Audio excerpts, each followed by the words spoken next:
छोड़ दो, मैं कर लूंगा। यूनुस, हाँ। अब तुम फिर कहो कि मैं फजूल बात कर रही हूँ, लेकिन जब भी मैं आबिद का बच्चा देखती हूँ ना तो दिल चाहता है कि आयशा का भी कोई बहन भाई होता। काश। फजूल बातें मत करो। इसमें फजूल क्या है? अकेले बच्चे मसाइल का शिकार हो जाते हैं। आयशा का सिर्फ एक मसला है, वो है उसकी कमअक्ल माँ, और वो हो तुम। मैं बदल चुकी हूँ यूनुस, सब छोड़ दिए मैंने। हाँ, तुम 2-4 दिन के लिए छोड़ दोगी और फिर एक भूखे शेर की तरह दोबारा ढूंढना शुरू कर दोगी।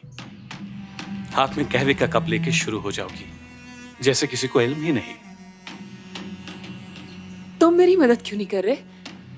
सपोर्ट क्यों नहीं करते मुझे? तुम मुझे समझते क्यों नहीं? तुम मुझे सपोर्ट क्यों नहीं करते? तुम मेरे साथ ऐसा रवैया क्यों रखते हो? मैं सिर्फ तुम ही हो। कभी तुमने मुझसे भी पूछा कि मेरा क्या मसला है, मैं क्या चाहता हूं? नहीं, कभी नहीं पूछा। मैं तंग आ चुका हूं तुम्हारी इस अनापरस्ती से। यहां तक पानी आन पहुंचा विल्दान, यहां तक।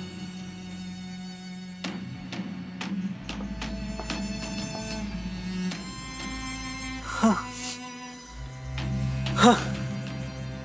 और तुम्हारी ये हरकत मुझे सबसे बुरी लगती है।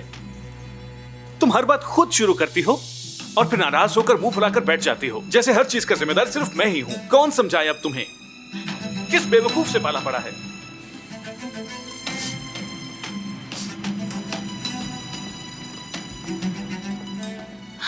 यूनुस, यहाँ आओ बेटा।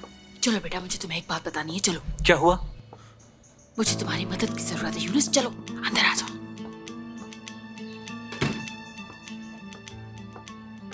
क्या हुआ यशफा आंटी? काश तुम्हें पता होता कि क्या हुआ है। उफ, गुलशन घर पे मौजूद नहीं है। यूनुस देखो मेरी जान, मैं इस घर में किसी और पर यकीन नहीं कर सकती हूँ बेटा, लेकिन पता नहीं मेरी बेवकूफ बेटी कहाँ चली गई है। पता नहीं कुछ दिन से वो अजीब व गरीब सी हो गई है। जाओ उसका पता चलाओ। पता नहीं कहाँ चली गई है, इससे पहले कि सबको पता चल जाए। जाओ उसका पता करो कहीं से भी।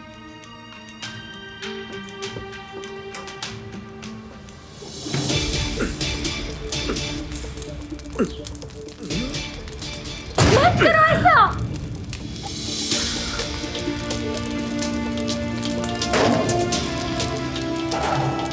एक मिनट, मैं निकलती हूँ।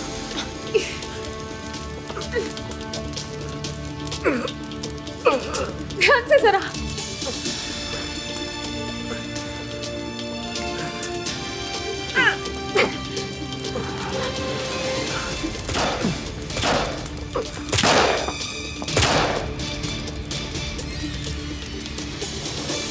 जरा ध्यान से, कहीं तुम्हारे स्टिचेस ना खुल जाए।